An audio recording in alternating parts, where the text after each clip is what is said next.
আমরা আবার চলে এসেছি রিসেপশনের ব্লগ নিয়ে।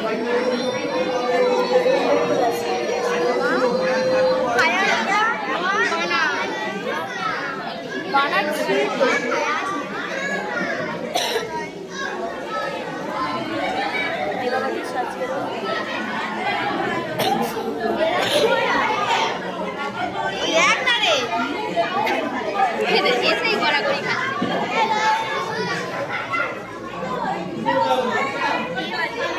বিয়ে বাড়ি না রিসেপশন।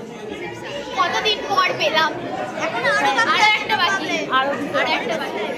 দুটো বাকি আমাকে কেমন লাগছে, এনাকে কেমন লাগছে, দেখে কেমন লাগছে? পেটনি সবার মেকআপ আর্টিস্ট আমি। Like, comment and share please. অবশ্যই এটা তো 1K ভিউজ, এটা তো 1K ভিউজ। একটা কমেন্ট সবাইকে সুন্দর লাগছে।